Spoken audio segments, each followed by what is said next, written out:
Assalamu alaikum and welcome back to our channel, Pakistan Zindabad, the next world superpower. This is episode 47, and today we're undertaking a critical deep dive. Our core material is drawn from an analysis titled The Digital Sword, but we're really focusing on the rich context provided in the book The Generals of Pakistan, written by Mr Zaheer Ahmad Meer. Okay, so let's unpack this right away. When you and I, and probably most people listening, think about military power, we still default to that classic image, Oh, right? absolutely. Tanks, battalions, fighter jets. Exactly, the conventional hardware. But the sources we're digging into today suggest that this whole framework is, well, it's rapidly becoming outdated. It really is. The argument here is that the defining battleground of the 21st century isn't physical anymore. It's data. It's data, it's connectivity, and is the digital infrastructure that underpins everything else. So our mission for this deep dive is to understand how and, crucially, why Pakistan's military became the main catalyst, the primary force pushing the entire nation into this digital age. And not just pushing, but architecting it. Yes, architecting it.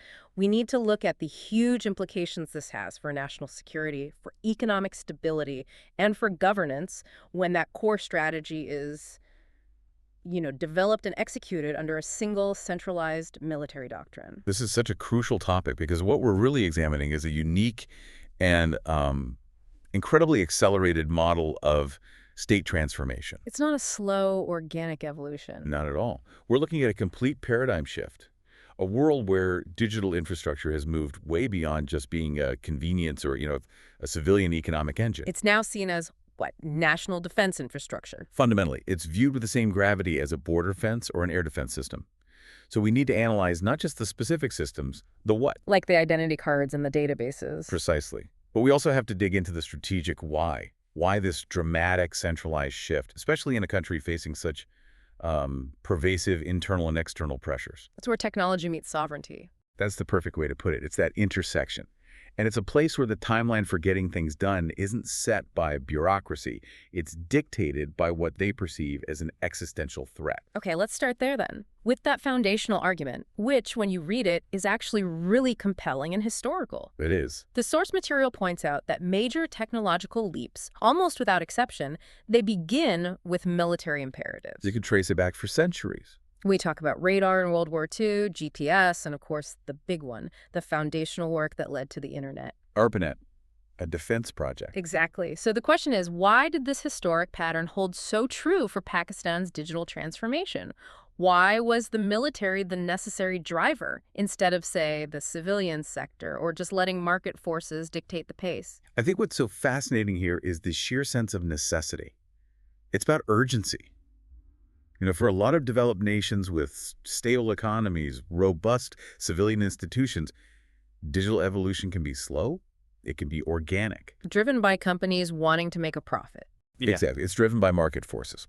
But the material we have clearly identifies that Pakistan was facing this confluence of three acute, non-negotiable pressures. So a perfect storm. A perfect storm that demanded an immediate, a disciplined, and a totally unified response. Yeah. They didn't need incremental modernization. They needed a leap. A strategic leap. Yeah. And they needed an institution that was capable of guaranteeing that leap would be secure from day one. So that urgency was the key. You mentioned three critical pressures. Let's break those down. What were they? What elevated this from just a policy preference to, as you said, a survival mandate that required military intervention? Well, the first and the most obvious one was acute security threats. Okay. The country operates in an incredibly complex and, frankly, highly volatile geopolitical neighborhood.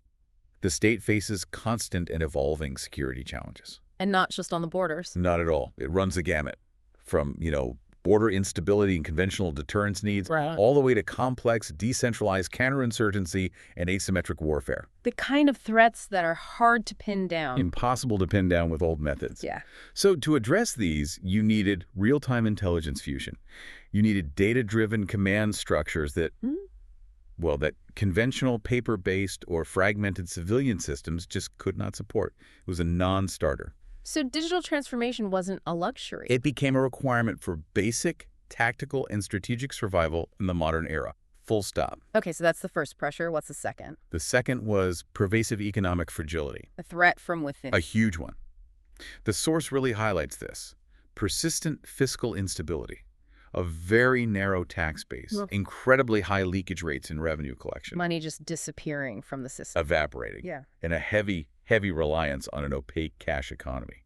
All of this, taken together, constituted an existential threat. The source even says, and we'll get into this later, that economic collapse was seen as a threat potentially more immediate and more destabilizing than an actual war. And that's the key insight. So digitization was seen as the only scalable and rapid way to stabilize that tax base, to plug the revenue leakages, and to enforce fiscal discipline on a nationwide scale. It was about securing the state's financial solvency. It was about national survival, just on the economic front. And the third factor. This one seems to address the actual mechanics of how a state functions or doesn't, and public trust. Exactly. The third pressure was significant governance gaps. Bureaucracy. In a word, yes. Yeah. Civilian institutions were often, well, they were constrained. Limited resources, a real lack of coordination between federal and provincial bodies, and just this deep-seated bureaucratic inertia. Things just didn't get done. Or they got done slowly and inefficiently. This resulted in fragmented administration, especially in foundational services, things like identity management, land records, welfare allocation, the very things people rely on. So the argument is that digital centralization, led by a highly disciplined body, was seen as the only way to quickly bridge those gaps. The only way to restore systemic functionality and improve administrative efficacy across the board, and do it fast. So if you put it all together, the argument is that the problems were just too complex, the timeline was too compressed to rely on the standard way of doing things. You couldn't use bureaucratic remedies or fragmented commercial interests. Right. When you're facing simultaneous threats across security, finance, and basic administration, the state needed an institution that could move fast, operate securely, and enforce standards everywhere all at once. That's it. But I have to ask, why couldn't, for example, a dedicated civilian IT ministry achieve this? Why couldn't they be given the mandate and the resources? That's a great question, and the source points to a critical difference. The critical thing lacking in the civilian sector was the ability to enforce nationwide, non-negotiable standards instantly and securely across all jurisdictions. The enforcement piece. That's the key. Civilian departments, they're often constrained by legal silos, political bargaining, regional opposition to central mandates. All the things that slow government down. Precisely. But a true digital transformation requires a systemic, integrated design. It means NADRA has to communicate seamlessly with the Federal Board of Revenue, which has to communicate with the police, and so on and so on. It has to be one system. One integrated system. And the military, by its very nature, possesses inherent advantages for a task like that. Such as? Well, first, strict organizational discipline. It ensures universal adherence to protocols. No arguments. It's an order, not a suggestion. Exactly. Second, centralized authority. It allows them to mandate immediate compliance across all these disparate agencies, cutting through the politics. And third, access to significant centralized resources. So projects don't get stuck in budget committee meetings for years. They get funded and they get done. The military provided the necessary force and, crucially, the security guarantees to build and implement the essential nationwide digital backbone that civilian projects then used. So the source material positions the Army here not as a competitor to civilian sectors, not trying to replace them, but as a catalyst. That's the word they use. It's an interesting distinction. What does that catalyst role mean in practical terms for these digital systems? It's a really important distinction. The catalyst role means the military designed, secured, and implemented the high-trust, high-security backbone. The operating system, in a way. That's a perfect analogy. The foundational operating system for the nation's entire digital strategy. They made sure the networks were hardened, the data centers were physically and digitally secure, and the protocols were uniform for everyone. So they're not running the day-to-day of, say, the finance ministry's software. No. But they're ensuring that the data infrastructure supporting the Ministry of Finance is resilient enough to withstand a state-level cyber attack. That's a standard very few civilian ministries could meet on their own. So they impose the discipline and the security framework? Yes, upon which all these other civilian services, be it banking, e-governance, healthcare, can then safely operate. It's all about securing the foundation, not running every single application that sits on top of it. Okay, so that establishes the national necessity, the why. Now let's look inwards, because the source details this massive internal shift within the Pakistan army itself, A huge one. moving away from those manpower-heavy conventional force structures toward a data-centric command. And this wasn't just, buying some new computers. It was a fundamental redefinition of what it means to be a professional military. This internal re-architecture was absolutely essential. The military recognized it couldn't lead a national digital transformation if it hadn't perfected that transformation internally first. You have to practice what you preach. You have to live it. It required moving intelligence gathering, decision-making, all of it, from these slow, hierarchical, human-driven processes to flat, integrated digital networks. Yeah. Networks that are capable of incredible speed and precision. So the whole transition, it redefined what a modern military asset even is. It did. It's not just a tank anymore. It's the network that connects the tank to a satellite, a drone, and a commander simultaneously. So we should probably detail the 5 key operational shifts that really define this internal transformation. Let's do it. What's the first one? First, there was a massive push for the implementation of network-centric warfare, or NCW. Okay, that's a term you hear a lot. Break it down. The concept is revolutionary. It completely transitions the focus from the capability of individual platforms like a single tank or a single jet to the collective power of a fully integrated network. So the network itself is the weapon. The network is the weapon system. Every sensor, whether it's on a forward-deployed soldier, a UAV flying overhead, or a satellite, is instantly connected to every potential shooter or decision-maker. So everyone sees the same picture at the same time. The goal is total, shared, real-time situational awareness across the entire battlefield. The core idea is that information superiority leads directly to decision superiority. You know more than your enemy, and you know it faster. That real-time awareness must then necessitate the second big shift, real-time intelligence fusion. It has to.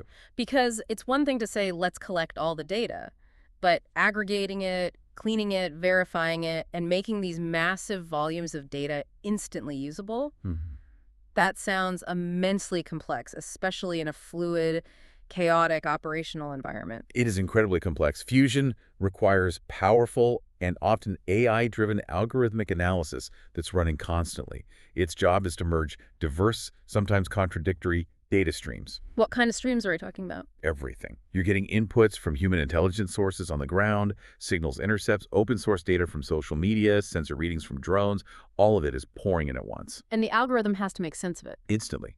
Against fast-moving asymmetrical threats, a delay of even minutes in fusing that intelligence, in determining whether that contact is hostile, civilian, or friendly, can mean the difference between a successful operation and a catastrophic error. So the emphasis shifts from the senior analyst in a room somewhere to the algorithm. The emphasis shifted to the speed and the accuracy of the algorithm, not the seniority of the analyst. The human is still there to make the final call, but the data is processed at machine speed.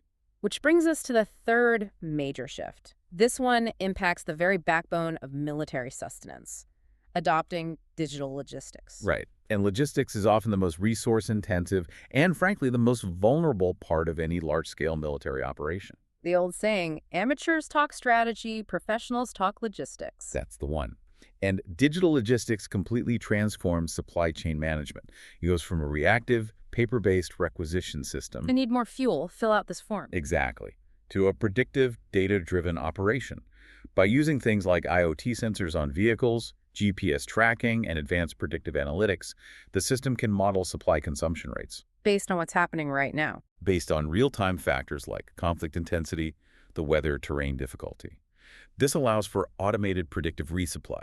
So, for instance, the system might pre-position fuel reserves based on forecasted troop movements before the request is even made. That's a game changer. It minimizes waste, it significantly reduces operational costs, and critically, it makes the force much more resilient and agile under pressure. Okay, so you have the network, the intelligence, and the logistics. The fourth point has to be about making sure all of that stays online, establishing secure, redundant communication grids. It's the foundation of everything else. If the military is now totally reliant on data, then its networks become the #1 target of any sophisticated adversary. You cut the cord, the whole thing collapses. It grinds to a halt. So massive investment was required to create hardened, encrypted, and highly redundant communications infrastructure. What does that look like in practice? Redundant how? It means multi-layered networks. You're using secure satellite communications, protected fiber optic backbones buried deep underground, and rapidly deployable mesh radio systems that can operate in contested, jammed environments. Redundancy is absolutely key. So if one system goes down, If one layer is successfully jammed or disabled by an enemy, the network has to instantly and automatically transition to another layer without any loss of command authority or data flow. Maintaining that command integrity is completely non-negotiable. and it all relies on the resilience of these grids. 100%. And finally, the fifth point is about formalizing this new battlefield, establishing specialized cyber defense commands. This is the military acknowledging that the digital domain has to be treated with the same gravity as the physical domains of land, sea, and air. It's a formal branch of the military now. It is. These are specialized, highly skilled military units, and they're tasked with a dual mandate. On the defensive side, they protect the military's own assets, weapons systems, command networks from sophisticated state-level attacks. And the other side of the mandate, The offensive side, they are capable of operating in cyberspace to achieve military objectives. That could be through precise intelligence gathering deep within an adversary's networks, or the technical neutralization of specific digital threats that jeopardize military operations. so this formalization, it ensured continuous training, specialized procurement. And the ability to operate globally, 247 in the digital space, it professionalized the entire domain. The source material uses this really powerful phrase that sums all this up. Command is measured in milliseconds, not battalions. Let's talk about the profound implication of that. Speed and connectivity are being repositioned as the primary military assets. That phrase really is the core of the entire philosophical shift. It's moving from mass to speed. From attrition to information. Exactly. In traditional warfare, success was tied to the slow movement of large numbers of troops, of battalions, and attrition. In the digital age, speed is the ultimate force multiplier. The ability to act inside the enemy's decision cycle. That's precisely it. The ability to integrate satellite imagery, drone video, human intelligence, process all of it through an AI algorithm, generate a strategic option, and execute a response faster than the adversary can even register that a threat exists, that grants an insurmountable strategic advantage. So it changes everything about military investment. The entire focus pivots. Massive investment flows into processing power, into secure bandwidth, into talent development for coders and analysts. You're prioritizing the digital infrastructure over buying another squadron of legacy hardware platforms. The whole focus of military investment pivots to support this new digital velocity. So that internal discipline, that transformation within the military, is then mirrored in its external guidance to the state. Yes, it projects outwards. The source asserts that digital governance has been elevated to a national security doctrine, and it's encapsulated by this statement. When identity is secure, the state is secure. A very powerful statement. It is. It's a huge conceptual leap, connecting what sounds like a boring administrative task data management directly to national stability. It's the strategic elevation of what used to be seen as mundane administrative tools. Look, a state is fundamentally vulnerable if it lacks reliable, verifiable data about its own components. Its citizens, its borders. Its financial flows, everything. This lack of data creates these huge vulnerabilities that can be exploited by internal dissent, by external interference, by organized crime. It's a vacuum. It's a vacuum, and it will be filled.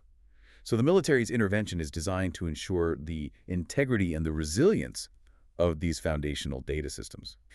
They're treating them as strategic assets that guarantee internal stability. So let's look at the specific high-stakes digital systems that are supported or overseen by the military that make this connection between data and security so clear. The cornerstone of it all has to be the identity system. Absolutely. The entire foundation is the NADRA biometric identity system. The national ID card. But it's so much more than that. NADRA provides a secure, undeniable biometric identity for nearly every single citizen. From a security standpoint, this is absolutely essential for counterterrorism, for resource allocation, for just maintaining internal cohesion. How does a secure ID help with something like counterterrorism? Well, secure identity verification prevents identity fraud. And identity fraud is routinely used for militant financing, for creating ghost employees on government payrolls to skim resources, or for falsifying land claims to create disputes. So if you can't prove who you are reliably. If the ability to reliably verify citizenship fails, the entire security and administrative architecture of the state is compromised. It's the bedrock. And then linking that secure identity to a physical space, the source talks about border management databases. Right. This is about moving beyond just physical surveillance, a guard in a tower, to data-driven border control. What does that look like? These systems integrate everything. Real-time sensor data from the border, biometric crossing records from people coming in and out, high-resolution surveillance feeds, and they cross-reference all of it against international watch lists. All in real time. All in real time into one cohesive, centralized database. This shifts border control from just being static checkpoints to a dynamic, data-driven operation where anomalies and high-risk individuals are flagged based on predictive analytics. That integration seems vital for the third initiative you mentioned, counter-terror financing analytics. It is. The modern fight against non-state actors depends heavily on cutting off their financial supply lines, and that requires incredibly sophisticated digital tracking. You're essentially using data as your primary anti-terrorism weapon. That's exactly what it is. It requires integrating just vast troves of data bank transaction patterns, cross-border remittances, unusual property movements, declared business activities, And looking for patterns. using AI and advanced analytics to model what normal economic behavior looks like. And then the system flags any financial networks that deviate from that norm that might be supplying militant groups. So you can choke off their logistical lifelines based on their digital signature? And you can prevent attacks before they can be physically materialized. You stop the funding, you stop the operation. The fourth system, real-time population mobility tracking, sounds like a powerful security tool, but it must also have immense value for civilian emergency management and planning. It does. It essentially creates a living, operational map of the domestic environment. For security, understanding sudden population shifts or internal migration or large concentrated gatherings, especially in sensitive areas, is vital for preemptive security operations. For stability planning. Yes. But on the administration side, it ensures that government planning for, say, vaccine distribution or disaster relief efforts or allocating food aid is based on accurate, dynamic data, not static census figures from 5 years ago. It gives military-grade precision to civilian resource management. A very good way of putting it. And finally, applying the same high level of discipline to the democratic process itself through election security and verification tools. This is critical. In high-stakes environments, electoral integrity is a component of national security. Because a lack of trust can lead to instability. Systemic trust in governance is paramount. So by deploying secure digital tools, often built right on top of that foundational any ADRE infrastructure, you can ensure transparent voter verification, ballot tracking, and accurate counting mechanisms. The state is essentially safeguarding the integrity of the process. Yes. And in doing so, it reduces post-election instability, it mitigates the risk of foreign interference, and it ensures that the legitimacy of the government is based on verifiable digital evidence. So it's moving what we think of as an administrative task into the realm of defense. It's safeguarding the core function of the state. It's a crucial defense against both internal and external efforts to delegitimize the entire state structure. So if you take these 5 systems together, NADRA, borders, terror financing, population tracking, and election security, it really represents a total integration of core state functions under a single security umbrella. It does. It fundamentally redefines national defense to include identity, finance, and the integrity of administrative data.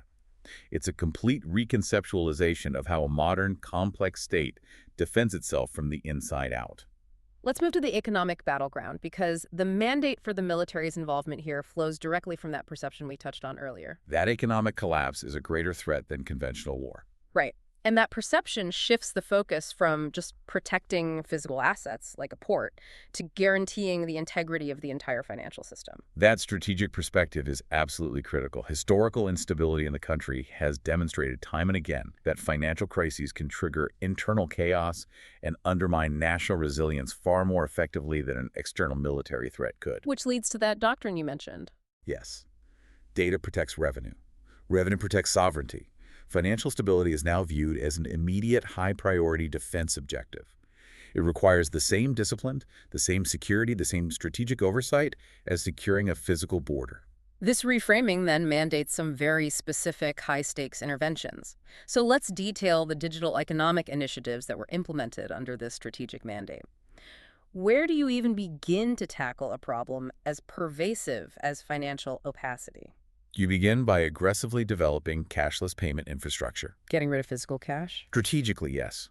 It's a deliberate move to transition a large, opaque cash economy into a transparent, auditable digital environment. Cash fuels the illicit economy. It fuels tax evasion, black markets, corruption. It leaves no trail. It leaves no trail. So by promoting and crucially securing traceable digital payment systems, things like mobile wallets, electronic bank transfers, the state creates an auditable trail for nearly all economic activity. Which becomes a massive intelligence source. A massive source for flagging illegal financial flows and corruption. And this is, I assume, inextricably linked to the second initiative, which is enhancing digital taxation enforcement. They go hand in hand.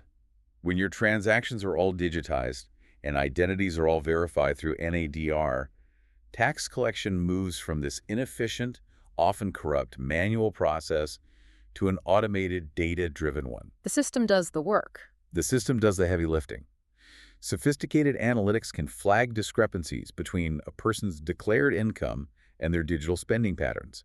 It can instantly identify non-compliance or underreporting. Which must have a huge impact on state revenue. A dramatic increase, simply by ensuring consistent enforcement across the entire digital landscape. It's a far more effective measure than just raising tax rates on the people who are already paying. You're widening the net. The third initiative applies this data-driven approach to tackle that nexus where security and economics meet, implementing anti-smuggling analytics. Right, because smuggling is a double threat. It drains customs revenue, which hurts the economy, and it provides significant funding to criminal and sometimes hostile organizations, which hurts security. And traditional anti-smuggling efforts. Guards at the border are resource-intensive. And often localized and, frankly, prone to corruption. The digital strategy is integrated, and it's predictive. It involves fusing customs data, port logs, shipment tracking information from around the world, and financial transaction records. And again, you're looking for the anomaly. Data modeling is used to identify high-risk routes, atypical trading partners, or unusual shipment values that don't make sense. This allows interception to be surgical and efficient, not random. It overcomes the huge geographic challenge of patrolling thousands of miles of border. We also see the need for centralized oversight in a sector that's evolving so fast. Fintech regulatory coordination. The digital financial ecosystem has to be robust and secure against new threats. The speed of financial technology often creates these regulatory gaps that can be exploited. So what's the military's role here? The military-backed strategic oversight provides the necessary discipline to rapidly standardize security protocols across the board, to ensure interoperability between different fintech players, and to protect consumers and the entire system from novel digital threats. Like sophisticated cyber fraud or financial market manipulation. Exactly. If the digital financial ecosystem is fragile, it becomes an easy target for economic destabilization by an adversary. Centralized coordination ensures stability and resilience. Finally, there's this concept of investment security mapping. This sounds like using data intelligence to protect strategic national assets. That's precisely what it is. It's about preventing predatory acquisition or digital sabotage that's dressed up as legitimate foreign investment. How does that work? It's the creation of a comprehensive digital risk map of all critical national infrastructure, or CNI. So power grids, major ports. Telecommunications hubs, strategic industries, you name it. This map layers on ownership information, known digital vulnerabilities, and defense protocols. It ensures that any foreign investment is subject to stringent security vetting. To prevent hostile actors from gaining controlling interests. Or from inserting digital vulnerabilities through commercial means that could be activated later to disrupt the economy or compromise national security. When you look at all these initiatives together, the analysis seems clear. This moves far beyond simple economic management. Oh, miles beyond. These are acts of strategic oversight. They're designed to ensure the stability of the entire national financial framework, positioning economic resilience as a critical, high-level defense priority that ultimately guarantees sovereignty. Let's shift our focus now to the explicit digital battlefield. The source material is very, very clear on this. Modern conflict is psychological and it's digital. It is. Information warfare is now frontline warfare. And that demands a military response that can both protect internal systems and actively contest the digital space with incredible speed and coordination. This is the realization that strategic defeat can be achieved through non-kinetic means. You don't need to drop a bomb. You can erode trust. You can erode public trust, incite internal division, and undermine the state's international standing through organized information campaigns. So the doctrine has to address both hard power, which is your cyber capability, and soft power, which is narrative engagement, in one integrated digital strategy. Let's detail the core components of Pakistan's cyber doctrine then. What's the primary layer? The primary layer is establishing robust cyber command formations. These are elite, highly funded professional military units. They are dedicated entirely to operating in the cyberspace domain. So they're the digital soldiers. They are, and they're responsible for the continuous high-level defense of critical military and government networks. But crucially, they are also tasked with developing and executing offensive cyber operations against hostile state and non-state entities that pose a threat. So they are the digital deterrent. They are the deterrent, yes. And that kind of work requires deep intelligence gathering in the information sphere, which leads to the second component, implementing extensive social media monitoring operations. And this goes way beyond just simple content flagging or moderation. What does it involve? It involves using advanced analytics and natural language processing to understand public sentiment in real time, to detect radicalization pathways, and to identify coordinated influence operations, whether they're foreign or domestic, that are leveraging digital platforms to sow discord or organize against the state. So it's an early warning system. It's an intelligence function that provides an early warning of emerging threats, and it informs the necessary counter-strategies. And following that analysis, they have to execute narrative counter-operations. The doctrine seems to recognize that in the information age, a strategic vacuum is just. It's instantly filled by an adversary's narrative. Instantly. So passive defense is not an option. Active engagement is mandatory. And what does active engagement look like? It means deploying coordinated, rapid digital responses to counter disinformation, to correct the public record on critical incidents, and to proactively promote the state's own strategic narratives to both domestic and international audiences. It's about perception management. It's essential for managing perception, for restoring stability during a crisis, and for ensuring that hostile narratives don't become the accepted reality, nationally or internationally. A key contemporary threat, of course, is interference in democratic processes. So the doctrine specifically focuses on election disinformation prevention. This is a critical defensive measure against what we call hybrid warfare. It's particularly vital given the state's reliance on systems like NADRA for electoral verification. You have to protect the whole system. So what's the objective here? It involves identifying, tracing, and then neutralizing organized digital campaigns, which are often state-sponsored or driven by extremist groups, that are designed to spread false narratives about candidates, or the integrity of the process, or the results. So by protecting the information environment around an election, You are defending the legitimacy and the stability of your own government structure from a digital attack. And finally, there's the operational component, the goal of hostile digital network neutralization. This is active defense. It requires sophisticated capabilities to disrupt, disable, or degrade the networks being used by state adversaries, terrorist organizations, or organized criminal elements. You're taking their digital infrastructure offline. You are preventing them from effectively coordinating their operations against national interests. You're denying them the digital high ground. The sheer scale of this integrated task managing narrative, ensuring election security, maintaining continuous cyber defense, it must require just staggering resources and centralized instantaneous control. The scale is immense, and you have to remember the adversary is globally distributed. They operate without borders 24/7. So to maintain this level of effectiveness, it requires seamless coordination between intelligence, military operations, and strategic communications. A feat that's probably beyond most fragmented civilian bureaucracies. I think it's fair to say it is. It requires the kind of centralized budget, the intelligence integration, and the disciplined command structure that really only a security-focused organization can guarantee. It ensures that information integrity is treated with the same non-negotiable seriousness as protecting sovereign territory. This sweeping transformation, then, integrating digital tech into every single facet of national defense and governance, it needed to be formalized, codified. It did. It couldn't just be an ad hoc strategy. And the source highlights that under Field Marshal Asim Munir, this shift was formalized into a doctrine that emphasizes digital discipline. And the foundational belief here is really striking. Technology without discipline creates chaos. Discipline creates power. That maxim perfectly encapsulates the entire military philosophy as it's applied to technology. Technology is a tool of immense power, right? But if it's applied without rigorous standards, Leading to security fragmentation, uncontrolled data proliferation. Inconsistent implementation. It becomes a massive vulnerability itself. So discipline is the framework that ensures technology enhances national security rather than risking it.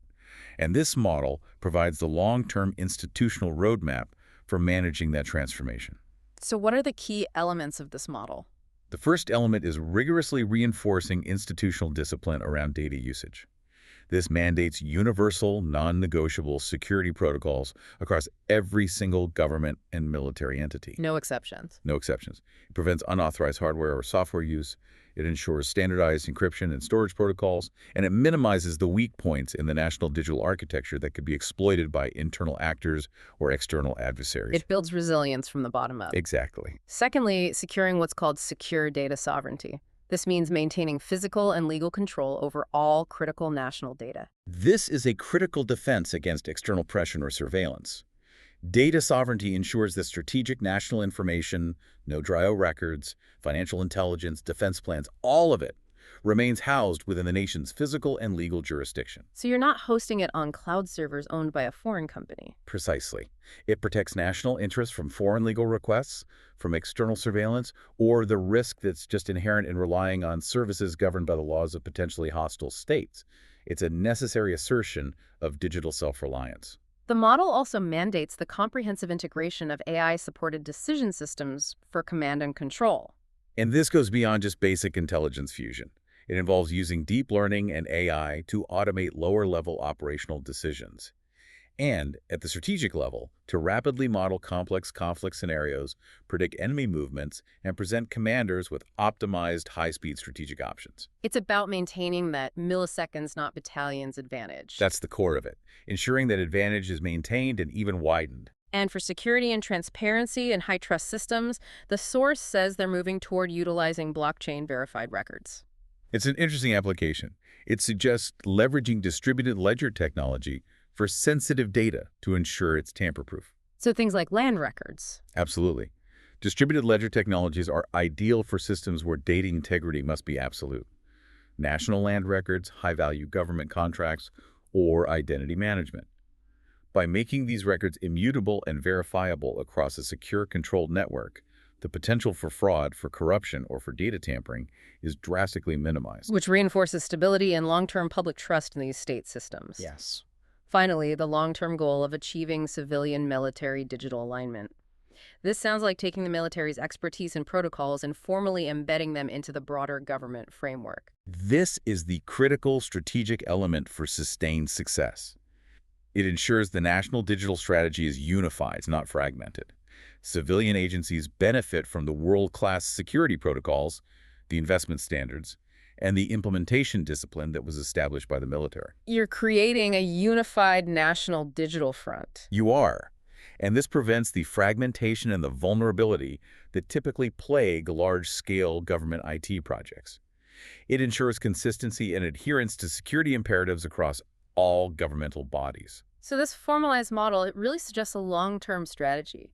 It's about embedding secure digital technology into the state's fundamental identity, ensuring that this commitment to integrated digital discipline remains consistent and non-negotiable, even as political leadership changes over time. It's about baking it into the DNA of the state. As we conclude this deep dive, we absolutely have to acknowledge the inherent tension that this kind of centralized, military-led digital power structure creates. It's unavoidable. While it's driven by these undeniable imperatives for security and efficiency, this level of centralization inevitably raises some profound questions about civil liberties, about transparency, and about the limits of state control. And the source material does grapple with this. This tension is the necessary friction point of the entire model. A military structure is, by its very design, optimized for control and centralization. When you extend that control across the national identity database, communication monitoring, economic flows, and potentially the electoral process, the state has to navigate some fundamental trade-offs. A trade-off between security and liberty. At its core, yes. Let's discuss the core trade-offs that are presented in the source, starting with that immediate one, the surveillance question. How much surveillance capacity is actually required to guarantee national security, and where does the state responsibly draw the line? It's the key question. Yeah. The systems we've detailed, population tracking, transaction tracing, social media monitoring, are incredibly potent tools for fighting organized crime and terrorism. There's no denying that. But the concentration of this surveillance capacity under a security doctrine presents a profound risk of what's called mission creep. The power starts being used for other things. The question is whether this power remains strictly focused on legitimate counter-threat operations, or if the temptation arises for it to expand into political monitoring, or stifling legitimate public dissent, or compromising the privacy of ordinary citizens who are not a threat. The security imperative is always going to put pressure on the privacy imperative. Inevitably, Yeah. especially in a high-threat environment. And then there's the second difficult question, which is related to governance. Where does efficiency end and control begin? Another crucial distinction. Digital logistics, streamlined revenue collection, frictionless, traceable payments, all of these are incredibly efficient.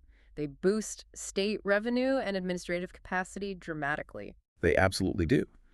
But when the entire operational data map of the nation is centralized and overseen by an institution that is focused on enforcement and discipline, the distinction between effective governance and the imposition of centralized political control can become dangerously opaque. Efficiency, in a military context, often means mandatory compliance without question. It does. And when that same standard is applied to civil society, there is a very real risk of trading short-term security and efficiency gains for the long-term stifling of open debate, of civil society action, and the ability of citizens to operate outside the central digital gaze. The source material seems to suggest that the future success of the state is really defined by its ability to strike this delicate balance. That is the central challenge. Achieving security without societal suffocation, and using this technology as a force for stabilization without moving toward a rigid authoritarian structure. It's the ultimate paradox of this model. The very things, the strength, the speed, the centralized discipline that made the military the necessary catalyst for this transformation are the exact same qualities that pose a risk when they're applied broadly to civilian life and governance. They tackled chaos by enforcing discipline. They did, successfully. But that discipline must be contained and regulated within a transparent, accountable framework in order to protect liberty. Failure to manage this digital power responsibly risks undermining the very stability it was designed to guarantee. So this is the critical insight for you, the listener, to internalize. The technology itself is just an enforcement mechanism. It's neutral. Its ultimate impact, whether it stabilizes or restricts, is determined entirely by the legal and political structures within which it is applied by this security-focused state. Our journey today has mapped out a really critical national strategy. We started with the historical necessity that drove the military to become this digital catalyst. We examined the comprehensive internal transformation of the force itself. And we detailed the specific, high-stakes implementations across governance, the economy, and cybersecurity. Culminating in that formalized doctrine of digital discipline under the Asim Munir model. And to recap the main takeaway for everyone listening, Pakistan's digital transformation was not an accident. It was a conscious, engineered, high-stakes effort, mandated by the military and pushed across all state functions. From data integrity to national defense. From financial stability to cybersecurity.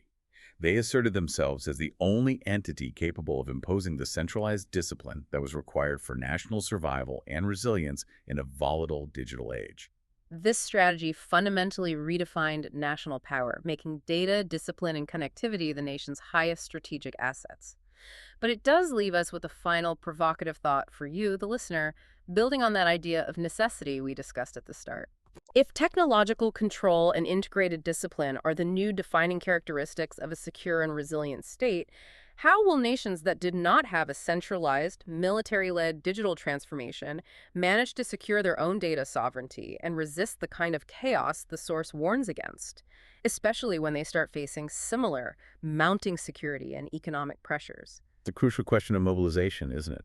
Can fragmented civilian bureaucracies and decentralized market forces ever achieve the necessary speed, the integration, and the security required to defend themselves against unified, state-level digital threats? Something for you to mull over or explore on your own. Thank you for joining us for this deep dive into the strategic digital transformation laid out in the context of the generals of Pakistan. The mission continues.